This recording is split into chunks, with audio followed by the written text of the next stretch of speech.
কান্নাকাটি আমার একদম ভালো লাগে না। মুখে শুধু এক রব, গুন্ডা মাস্তানি অশান্ত জীবন ছেড়ে সুস্থ জীবনে ফিরে আয়। অথচ মাকে আমি কি করে বোঝাই কি দুর্বিষহ জীবন যন্ত্রণায় প্রতি মুহূর্তে মৃত্যু হচ্ছে আমার। জন্ম পরিচয়ের একটা প্রশ্ন সারাটি জীবন আমার বরবাদ করে দিয়েছে। সমাজ, সংসার, আত্মীয় আপনজন, ভালোবাসা মুখ ফিরিয়ে ঘৃণা বনে দীক্ষা দিচ্ছে। গুরু, ভূষণের অপর নাম নাকি সামাজিক পাপ, অথচ উসুরতলার স্বার্থান্বেষী শয়তানের দল প্রতি মুহূর্তে নিজ পাপাচারণ দিয়ে চরিত্র করছে, যার ফলে সমাজের বুকে জন্ম হচ্ছে হাজার হাজার অবাঞ্ছিত সন্তান। অথচ তাদের প্রতি দীক্ষা দিচ্ছে না, কেউ তাদের মুখে থুতু দিচ্ছে না। তোমার সাথে আমিও একমত গুরু। ওই নর পশুদের খেয়াল খুশির জন্যই এই সমাজের বুকে জন্ম নিচ্ছে অনেক নারী কলঙ্কের বর্ষা মাথায় নিয়ে মুখ থুবড়ে পড়ে আছে। তাদের মধ্যে অনেকেই জীবনের মায়া ত্যাগ করে এই সমাজনীতির নিষ্ঠুর প্রবাসনে এই পৃথিবীর মুখ থেকে বিদায় নিচ্ছে। মাঝে মাঝে একটা দানবীর আক্রোশ করে ইচ্ছে হয় বাদীদের পাপে ভর্তি এই সুখের ছটক ভেঙে চুরে গুরপার করে দেই। ইচ্ছে হয় ধন রত্ন মজুদ পণ্য লুট করে মেহরদি মানুষের মাঝে ফিরিয়ে দেই তাদের ন্যায্য ভান্ডার। ইচ্ছে হয় দাবানল হয়ে জ্বলে ওঠে এই সমাজের বিস্ফোকাগুলোকে জগদ্দল পাথরের নিচে চাপা দিয়ে নিশ্চিহ্ন করে দেই। আবার ভাবি মা খুব কষ্ট পাবে, এমনি তো মায়ের চোখ ভরে আছে বেদনার অশ্রু, পেটে না ধরলেও মাঝে আমায় অনেকে ভালোবাসে রে হিমাদ্রি। কিন্তু কিন্তু মাকে আমি আমার জীবনে কি দিলাম? মায়ের কথা ভেবে চোখ ফেটে আমার জল আসে রে হিমাদ্রি। মাসিমা এসেছিল তোমার খুঁজে কি যেন বলার জন্য, আর পুলিশ নাকি আমাদের খুঁজছে। থানায় গিয়ে আমাদের নামে কমপ্লেন করেছে ওই শুয়োরের বাচ্চা নীলাম্বর সাধু।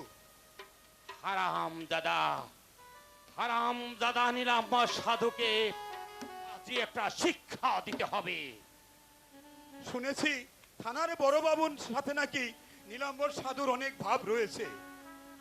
শালা পুলিশের যাত্রাই খারাপ, কেউ 2 টাকা ঘুষ দিলেই তো অমনি তার চামচমি শুরু করে দেয়।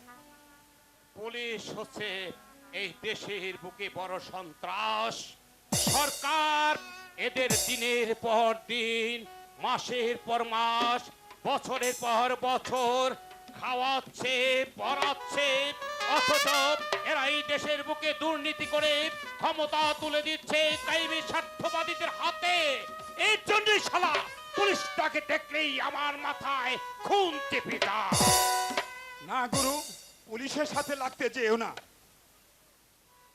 তুমি ঠিকই বলেছো গুরু, থানার বড় বাবু হয়ে ওই নীলাম্বর সাধুর মতো একটা কষায়ের সাথে হাত মিলাতে যেত না। থানার বড়বাবুকে একটু টাইট দিতে হবে। না গুরু, তাহলে বিপদ আরো বাড়বে। এমনি শালাদের নজর আমাদের উপর থেকে ছড়ছে না, তার উপর বিপদ ভয় না করে এ পথে পা বাড়ানো যায় না রে হিমাদ্রি। জীবনের প্রতি সামান্য মায়া তা ত্যাগ করতে হবে। মনে রাখতে হবে যে কোনো মুহূর্তে মৃত্যু আমাদেরকে আলিঙ্গন করতে পারে। পৃথিবীর মায়া ত্যাগ করে মৃত্যুর বুকে ঝাঁপ দিতে হবে। গুরু, থানার বড় বাবুর চেয়ার চেপে যে বিড়ালটা বসে আছে, আমি ওর মুখের উপর একটা ইঁদুর ছুঁড়ে মারবো। এতে যদি কাজ হয় ভালো, নইলে আজ অথবা কাল এই অর্জুন সিনহার হাতেই ওকে দুনিয়ার বুক থেকে বিদায় নিতে হবে। আমি বলছিলাম কি গুরু, এই তুই এখন যা হিমাদ্রি, বাড়ি থেকে 5টি বোমা আই 6 রাউন্ড গুলি নিয়ে রাতে সাইড ইয়ারিং এ চলে আসবি। ঠিক আছে গুরু, তবে মাথা গরম করে ওদের সাথে লাগতে যেও না। যা কিছু করবে একটু ভেবে চিন্তেই করবে। আসি গুরু। ভেবেছে এই অর্জুন সিনহা জীবনে অনেক কিছু ভেবেছে, ভাবনা চিন্তার মধ্যেই জন্ম হয়েছে। এক বুক ভালোবাসা, আর সেই ভালোবাসার মধ্যেই ছড়িয়ে যেতে চাই আমি তোমাকে। অনিতা, হ্যাঁ অর্জুন, আমি তোমাকে আর সেই পাপের পথ ধরে চলতে দেব না। আমার ভালোবাসা দিয়ে আমি তোমার সব অশান্তি দূর করে দেব। তিক্ত মরুর বুকে একে বুক শীতল বাতাস, সে কি পারবে বর্ষা নামিয়ে মরুর তিক্ততা দূর করতে? সে কি পারবে উষ্ণতার সমস্ত অশান্তির আগুন নিভিয়ে ফেলতে?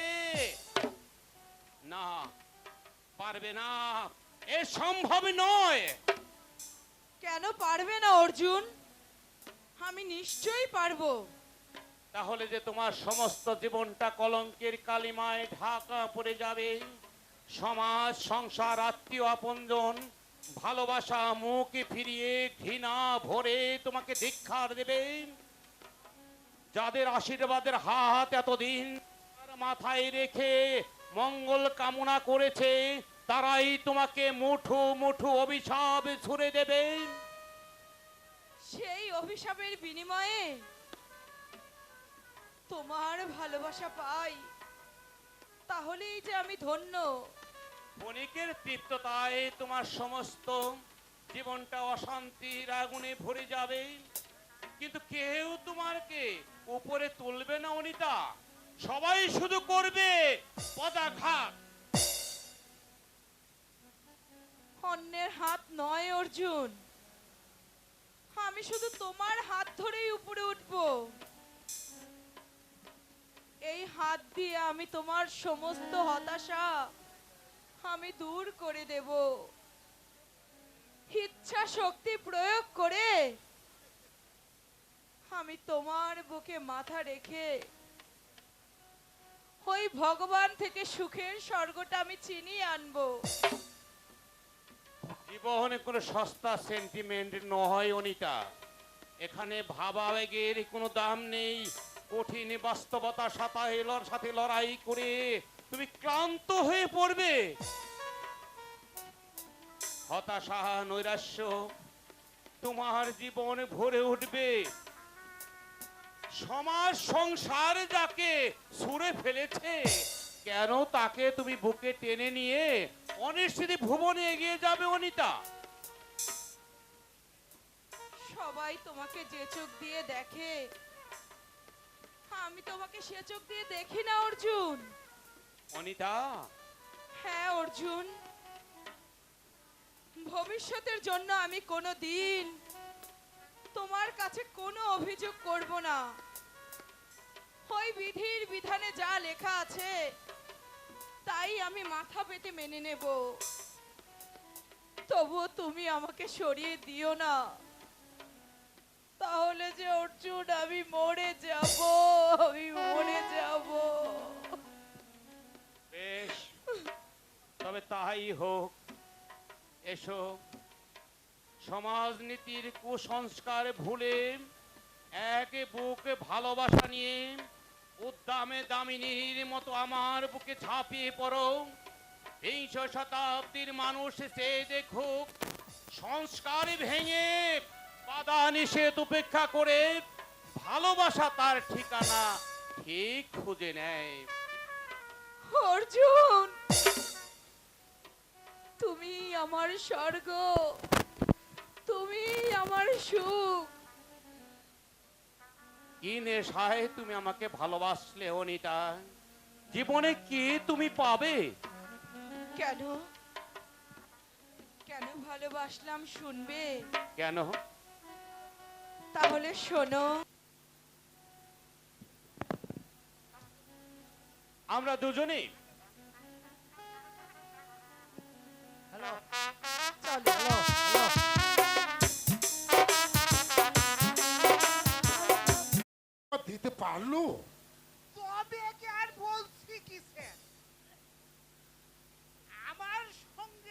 কি করে ওর মায়ের সোনার বালা দুটো ভাগিয়ে নিয়ে গেল? যাই বলেন নীলাম্বর বাবু, ছেলেটার বুদ্ধি আছে বলতে হবে, নইলে আপনার মতো বেশিক্ষণ লোকের হাত থেকে বালা দুটো নিল কি করি? বলবেন না স্যার, বলবেন না। ওই ইষ্টপিটার কথা আর বলবেন না। ওর কথা আমার মনে হলে আমার মাথায় রক্ত উঠে যায়। আর কত বড় সাহস! এই ইদারিং নাকি আমার মেয়ের সাথে ইয়ে করছে। এ কি বলছেন নীলাম্বর বাবু? আপনার মেয়ের দিকেও শেষ পর্যন্ত অর্জুন নজর দিয়েছে? চলতি ওই ছোয়ারটাকে অ্যারেস্ট করুন, আর নইলে ওর হার গলে আমি পুরো করে ছাড়বো। ওর ভণ্ডামি আমি নিলাম করে ছাড়বো স্যার। আমার সাথে বদমাশি হারামজাদা বেজন্মা কোথাকার। আহ নীলাম্বর বাবু, মাথা গরম করবেন না, একটু শান্ত হন, একটু শান্ত হন। আর কি করে আমি শান্ত হব? আপনি বলুন তো স্যার, আমার রক্ত জল করা পয়সা হারামজাদা আমাকে নিলাম করে ফাঁকি দিয়ে নিয়ে গেল। আমার মাটা কি ঠিক থাকতে পারে স্যার? ঠিক বলেছেন অফিসার, শিবের মাথায় জল না ঢাললে মাথা ঠিক থাকে কখনো? এ কথার মানে কি? কি বলতে চান আপনি?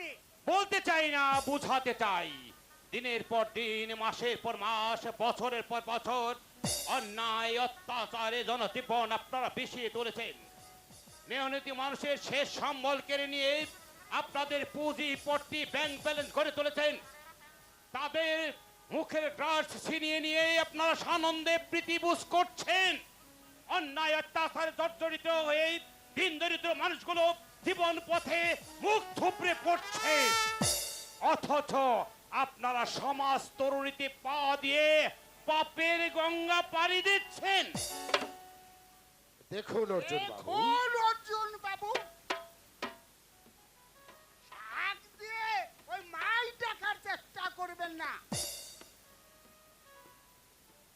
নিজের দোষ চাপা দেওয়ার জন্য আইনের লোকের সামনে এসে বড় বড় উলি আওড়াচ্ছেন।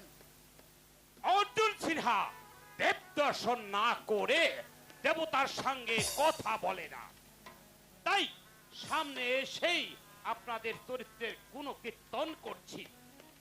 শুনুন অর্জুন বাবু, মাস্তানি করে আপনি যা খুশি তা করতে পারেন না। দেশে আইনি কানুন বলতে একটা জিনিস আছে তো। আইন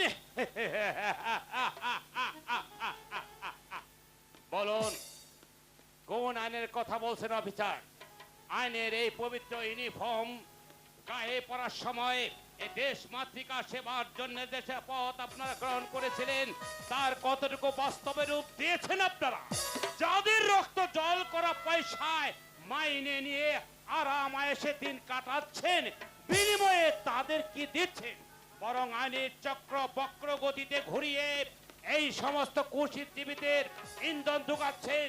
ন্যায় নীতি আদর্শের বলি দিয়ে এই দেশের বুকে কাইনের স্বার্থের জন্ম দিচ্ছেন। থামেন, থামেন মিয়া। মুখে যাচ্ছে তাই বলে যাচ্ছে। আইনি কানুন আমি কি আপনার কাছ থেকে শিখতে যাব? ইচ্ছে করলে এই মুহূর্তে আপনাকে আমি গ্রেফতার করতে পারেন, এই তো। কিন্তু ও ভয় আমাকে দেখিয়ে কোনো লাভ নেই অফিসার। আপনি তো ভালো করেই জানেন জেলখানাটা আমার অপরিচিত নয়। জেলখানাটা অপরিচিত নয় জানলাম, কিন্তু আইনটা বোধহয় ভালো করে জানা নেই, তাই এমনই কথা বলতে পারছো, এমনই ব্যবহার আমার সাথে করতে পারছো। ওই আইনটা জানার ইচ্ছেও আমার নেই। আপনি বরঞ্চ ওটা ভালো করে জেনে রাখুন, ভবিষ্যতে আপনারই কাজে লাগবে।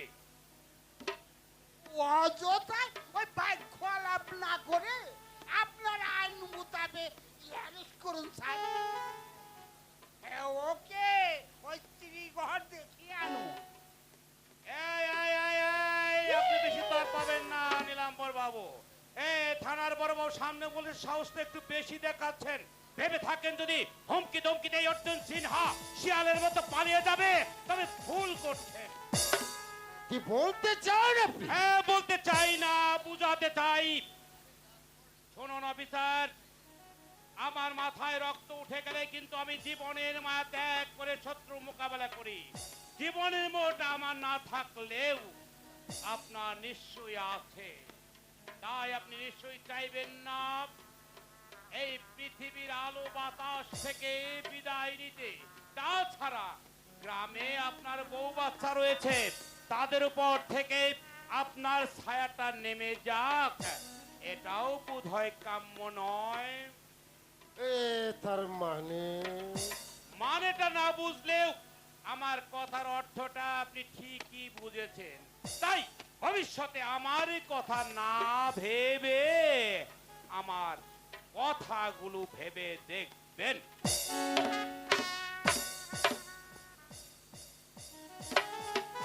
এই অফিসার, ধরুন ধরুন স্যার, খালি কুয়ারটা তো পালিয়ে যাচ্ছে। ওকে অ্যারেস্ট করুন। এ কি স্যার, আপনি দেখছি তাল গাছের মতন দাঁড়িয়ে রইলেন। ওকে অ্যারেস্ট করবেন না? আরে আপনি চুপ করেন। কেন কেন আমি চুপ করব? ওই স্টুপিডটা তো আর আপনার মাথায় বাড়িয়ে দেয়নি, দিয়েছে তো আমার মাথায়। তাই ব্যথাটা আপনার না লাগলেও আমার ঠিকই লেগেছে। দেখুন নীলাম্বর বাবু, দেখবো আবার কি? আর কি দেখবো? আর কি দেখাবেন আপনি? আপনার বিরক্তর খেলা তো আমি নিজের চোখেই দেখলাম। ওই সব দেখা দেখি বাদ দিয়ে অর্জুন মাস্তানকে আপনি অ্যারেস্ট করবেন নাকি তাই আমাকে বলুন। শুনুন নীলাম্বর বাবু, ওরা হচ্ছে গুন্ডা মাস্তান, ওদের সঙ্গভঙ্গ অনেক আছে। ওদের সাথে লাগতে গিয়ে আমি তো আমার নিজের বউ বাচ্চাকে এতিম করতে পারবো না। তাছাড়া অর্জুন মাস্তান হলেও কথাগুলো কিন্তু সত্য বলে গেল। আমরা শুধু আমাদের নিজের কথায় ভাবছি, দেশের ভালো মন্দের বিচার করা আমরা দেখছি না। আপনার মতন এই অপদার্থ পুলিশ আমার জীবনেও দেখিনি।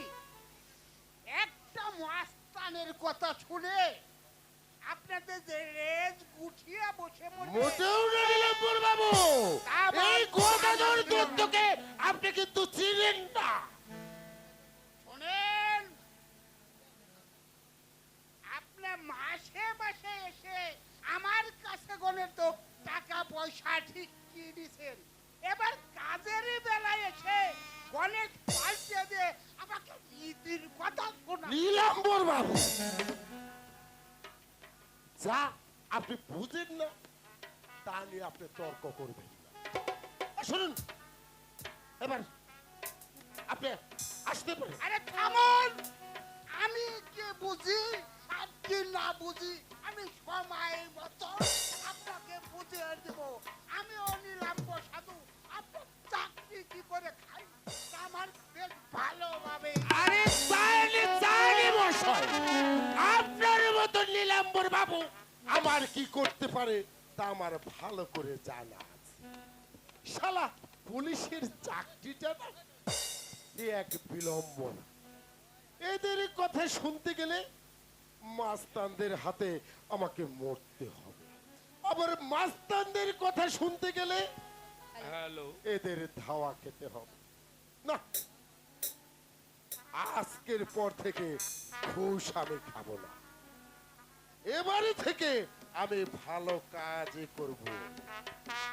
পুলিশের চাকরির মান আমি এবার থেকে ঠিকই রাখবো, ঠিকই রাখবো। এই বেটাদেরকে আমি বুঝিয়ে দেব এই গদাধর দত্ত কি করতে পারে। আইনের কাজ আমি ঠিকই করে যাবো।